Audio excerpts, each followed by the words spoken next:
जी अस्सलाम वालेकुम। यासीन आपके साथ हाजिर है डेली मॉर्निंग ब्रीफिंग में। आज फ्राइडे का दिन है और तारीख है आज 7 फरवरी 7 जैसे कि हर वीकेंड पे ख़ासतौर पे जुमे को मैं आपसे ये कहता हूँ कि ये बड़ा इंपॉर्टेंट हमारे लिए होता है कि हम टेक्निकल ग्राउंड पे इस चीज़ को चेक करें कि आज मार्केट की क्लोजिंग क्या रहेगी, चाहे वो कराची स्टॉक एक्सचेंज के इंडेक्स हों या कराची स्टॉक एक्सचेंज के डिफरेंट स्क्रिप्ट हों या पूरी बैनुल अक़वामी मार्केट की जितने भी जो लेवल्स होते हैं उसको हम बड़े गौर से देखते हैं, ख़ासतौर पे फ्राइडे क्लोजिंग पे। और इसके अलावा जो लास्ट हमारे पास वीक गुजरा था उसमें फ्राइडे और मंथली क्लोजिंग एक साथ आ गई थी और उसकी अहमियत डबल हो जाती है।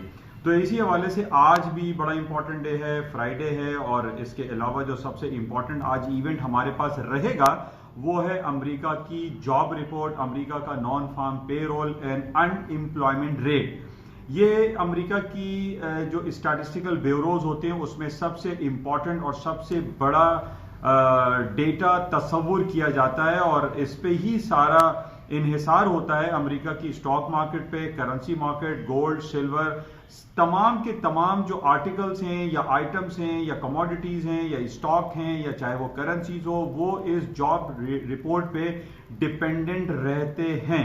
यानी ये इतना इंपॉर्टेंट रिपोर्ट होती है कि इसके आने से पहले नॉर्मली हमने देखा है कि मार्केटें जो है वो साकित हो जाती हैं, मार्केट में कोई बड़ी मूव नहीं आती और इसी के ऊपर डिफरेंट तज्जिए और तबसरे होते रहते हैं कि अमेरिका में जॉब रिपोर्ट के हवाले से क्या फिगर्स अनाउंस होने वाले हैं।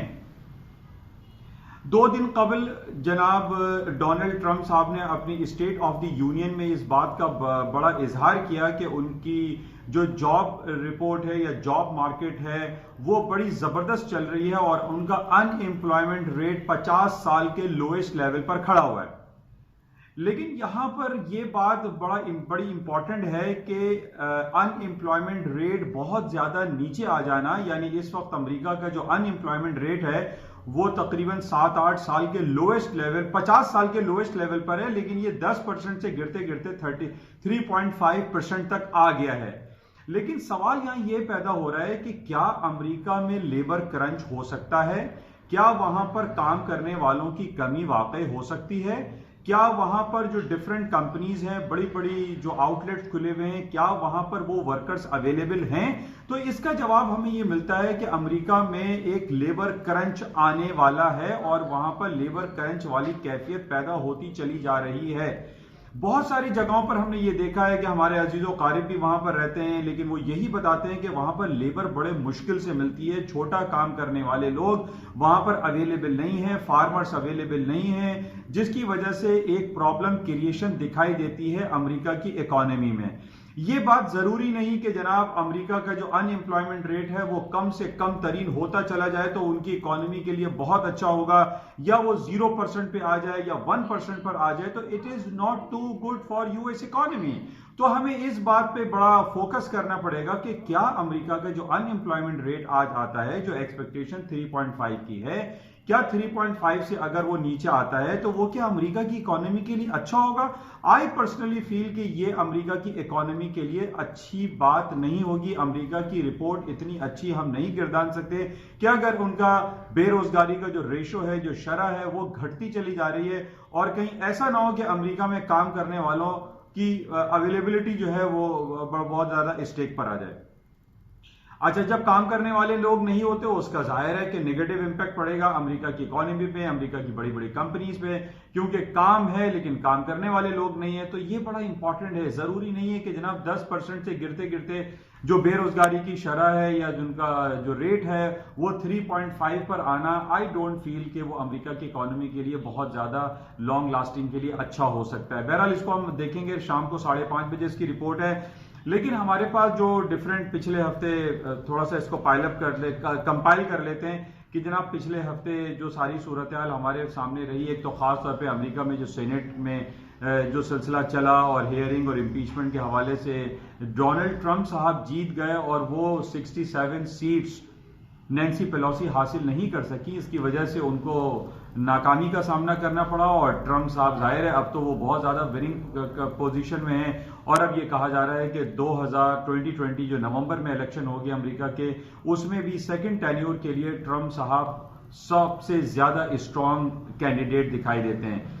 तो बहरहाल इस हवाले से हमने ये देखा कि अमेरिका की स्टॉक मार्केटें हाई पे हाई चलती गई, और कल भी हमने ये देखा कि S&P, डाउ जोन्स, नेस्डेक जो इनके स्ट्रीम लाइन इंडेक्स हैं वो हाई पे हाई बनाते रहे। लेकिन कल मैंने आपको ये रिकमेंडेशन दी थी on the basis of different technical charts के इसमें सेलिंग चांस लेना चाहिए, और कल कुछ ऐसे ही कुछ हुआ भी। बहुत ज्यादा मार्केट तो नहीं गिरी, लेकिन तकरीबन 100 पॉइंट नेस्डेक गिर गया, और इसी तरीके से 8-10 पॉइंट 20 पॉइंट तक S&P डाउन हुई। डाउ जोन्स में भी गिरावट देखने में आई।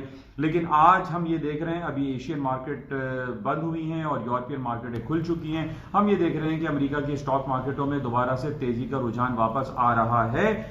जैसे कि मैंने आपसे कहा था कि कुछ टेक्निकल लेवल्स, जैसे कि हम देखते हैं RSI रिलेटिव स्ट्रेंथ इंडेक्स, उसमें ये इंडिकेशंस आ रही थी कि मार्केट को डाउन होना चाहिए, और कुछ हद तक मार्केटें कल डाउन हुई। और लेकिन अभी हम ये देख रहे हैं कि मार्केटें दोबारा से हायर साइड पे जाना शुरू हो रही हैं। आज बहुत इंपॉर्टेंट जो लेवल मुझे दिखाई दे रहा है, जो कि मैंने डिफरेंट एनालिसिस किए, खासतौर पे नेस्डेक को मैं बड़ा क्लोजली वॉच किया, उसमें 9485 या 9490 का बड़ा इंपॉर्टेंट रेजिस्टेंस लेवल है। और आज जैसे कि मैंने आपसे कहा कि आज वीकली क्लोजिंग है, बड़ी इंपॉर्टेंस रखती है वीकली चार्ट्स पे। अगर मार्केट खासतौर पे नेस्डेक को अगर हम लेते हैं, तो अगर वो 95 फिगर के नीचे मार्केट क्लोज होती है, तो इट मींस कि द डाउ नेस्डेक की जो मार्केट है वो खासी डाउन हो सकती हैं। बहरहाल इसको हमें देखना पड़ेगा। खासतौर पे 6:30 हमारे पाकिस्तानी वक्त के मुताबिक इनकी रिपोर्ट आएगी नॉन फॉर्म और अनएम्प्लॉयमेंट रेट की, जो कि बड़ी इंपॉर्टेंट है। और इसमें आज ये जो रिपोर्ट हमारे पास आ रही है, उसमें कह रहे हैं कि रिपोर्ट अच्छी आने की पेशगोई की जा रही है। पेशन गोई जो है वो प्लस पे है, यानी 145,000 था, 160,000 नॉन फॉर्म पेरोल आ रहा है, जो कि अमेरिका की इकोनॉमी के लिए बेशक बहुत अच्छी बात है। लेकिन हमें इसके साथ ही अनएम्प्लॉयमेंट रेट को बगौर देखना पड़ेगा। क्या उनकी जो अनएम्प्लॉयमेंट की जो रेट है वो क्या डिक्लाइन हो रहा है या मेंटेन रहता है या हायर साइड पे जाता है, ये बड़ा इंपॉर्टेंट रहेगा। 6:30 बजे 6:30 पाकिस्तान टाइम पे हमें ये वॉच में रखना पड़ेगा। इसके साथ ही गोल्ड की मार्केट की बात कर लेते हैं। जैसे मैंने गोल्ड का आपको लेवल दिया था कि 1535 is a very important supporting level. आज इसकी वीकली क्लोजिंग है। अगर मार्केट, वैसे तो अभी भी हम ये देख रहे हैं कि अराउंड 1560 के करीब मार्केट चल रही है, और अगर ये डाउन साइड पे नहीं आती, या अगर आती है 50 या 45 या 35 तक, तो वहां पर इसकी बाइंग अपॉर्चुनिटी गेन करनी चाहिए। मार्केट में इतने ज्यादा डाउनफॉल दिखाई नहीं देता। गोल्ड की मार्केटें हायर साइड पे जा सकती हैं, इसको हमें देखना पड़ेगा। और इसके साथ ही क्रूड ऑयल की बात हम करते हैं। क्रूड ऑयल की मार्केटों में हम देख रहे हैं कि बहुत ज्यादा पोटेंशियल दिखाई नहीं दे रहा। मार्केट हायर साइड पे नहीं जाती। मार्केट कल 52.20 तक मार्केट गई, और उसके बाद दोबारा हमने देखा कि डाउनफॉल होना शुरू हो गई। जैसे कि मैंने पहले भी आपसे कहा था कि इस वक्त दुनिया में सबसे ज्यादा जो बातें चल रही हैं वो क्लाइमेट चेंज के हवाले से चल रही हैं, और उसमें सबसे ज्यादा ये बात हो रही है डिफरेंट प्लेटफॉर्म पे, चाहे वो यूनाइटेड नेशन का हो या यूरोपियन यूनियन का प्लेटफॉर्म हो, उसमें ये बात कही जा रही है। और पॉइंट ऑफ नो रिटर्न की बात की जा रही है कि ऐसे पॉलिसी वजह की जाए कि क्रूड ऑयल या तेल से बनाने वाली चीजें, या जो एनर्जी सेक्टर हैं, जो हमारी गाड़ियां हैं, हमारे व्हीकल्स हैं, उनको पेट्रोल पे खत्म किया जाए। जैसा कि कल भी मैंने आपसे कहा था कि यूके में एक पॉलिसी अनाउंस हुई है कि 2035 तक ये कहा जा रहा है कि वहां पे पेट्रोल से चलने वाली तमाम गाड़ियों को खत्म कर दिया जाएगा, इवन के हाइब्रिड की गाड़ियों को भी खत्म करेंगे, और वहां पे सिर्फ और सिर्फ इलेक्ट्रिक गाड़ियां चलेंगी, जिसकी वजह से हम देख रहे हैं कि नेगेटिव इंपैक्ट आ रहा है, और क्रूड ऑयल की मार्केट्स उन हाई लेवल पे नहीं जा पा रही है जिसका लोग तवक्को कर रहे थे।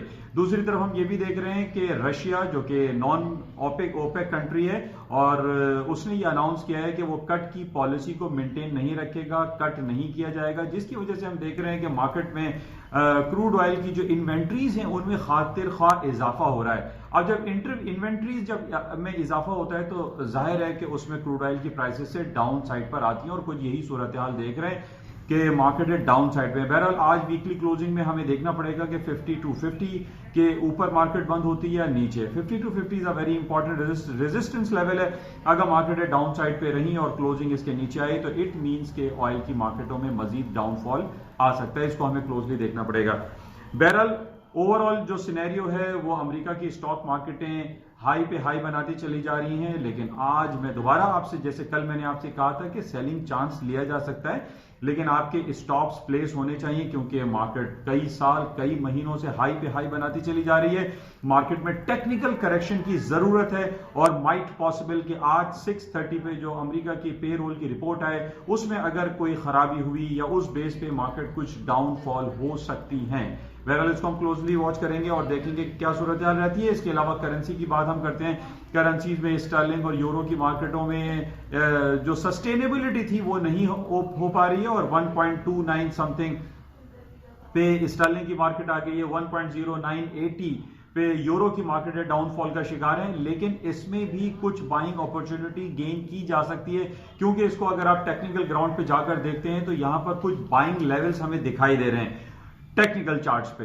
वरना जहां तक जो फंडामेंटल्स की बात है वो हमें पता है कि जब से 31 जनवरी से बरतानिया यूरोपियन यूनियन से अलहदा हुआ है, इसकी वजह से काफी एक अनसर्टेन सिचुएशन क्रिएट हुई है जिसकी वजह से स्टर्लिंग और यूरो की मार्केटें हायर साइड पे स्टे नहीं कर पा रही हैं और उसकी सबसे बड़ी वजह हम यही कह सकते हैं कि एक गैर यकीनी कैफियत जो है पूरे यूरोप में इस वक्त लूम कर रही है जिसकी वजह से मार्केट इतने हाई साइड पे नहीं जा पा रही है। बहरहाल इसको हम क्लोजली वॉच करेंगे, लेकिन टेक्निकल ग्राउंड पे मैं ये कह सकता हूं ये इंडिकेशंस आ रही हैं कि यूरो और स्टर्लिंग को बाय करें लेकिन सर्टेन स्टॉप्स लगा के। तो बहरहाल इसको हम आज देखेंगे और बड़े इंपॉर्टेंट आज क्लोजिंग रहेगी। रात में हम चेक में रखते हैं कि मार्केटें किन लेवल्स पर बंद होती हैं और खासतौर पे ये आने वाले 2 दिन जो सैटरडे और संडे हमारे लिए बड़े इंपॉर्टेंट होते हैं और जिसमें हम ये चेक में रखते हैं कि ऐसा कौन सा वाकया हुआ हफ्ता और इतवार जिसका इंपैक्ट मंडे की मार्केट ओपनिंग पर होता है। लेकिन बजाहिर इस वक्त हमें यह दिखाई दे रहा है कि वो एक सनसनी वाली कैफियत इस हफ्ता इतवार नहीं रहेगी। मार्केटें रेंज बाउंड रहेंगी, कोई ऐसी बड़ी खबर हमारे पास सामने नहीं है। कोरोना वायरस का जो एक ड्रामा कह लीजिए वो एपिडेमिक वो भी तकरीबन एक नॉर्मल वे में चल रहा है। इसी तरीके से जो सेनेट में हियरिंग थी ट्रंप साहब की वो भी खत्म हो चुकी है। कोई बहुत बड़ी मिस हैपनिंग वाली या कोई गुड न्यूज ऐसी हमें दिखाई नहीं दे रही जिसकी वजह से हम ये कह सकते हैं कि मार्केटें नॉर्मल रहेंगी। कोई बहुत बड़ा इंपैक्ट मार्केट्स में नहीं आएगा क्योंकि बहुत सारी जो तकरीबन 80-90% की जो अर्निंग रिपोर्ट्स थी वो भी आ चुकी हैं और अब मार्केट में कोई बहुत बड़ी रिपोर्ट इस वक्त अवेलेबल नहीं है। इंशाल्लाह राब्ते में रहेंगे और देखते हैं कि इन 2 दिन में क्या सूरत हाल होती है। इंशाल्लाह आपसे फिर मुलाकात होगी संडे नाइट को। अगर कोई बहुत बड़ी मार्केट में कोई खबर रही मूव रही जो कि एक्सपेक्टेशन ही की जा रही है कि हफ्ता और इतवार भी इस वक्त मामला सही रहेंगे, कोई ऐसी खास खबर मार्केट में इस वक्त अवेलेबल नहीं है। इंशाल्लाह राब्ते में रहेंगे। जाते हुए मैं आपसे कहूंगा इस YouTube चैनल को प्लीज सब्सक्राइब जरूर कीजिएगा और अगर आपको अच्छा लगे तो इसको शेयर एंड लाइक भी करें। Thank you.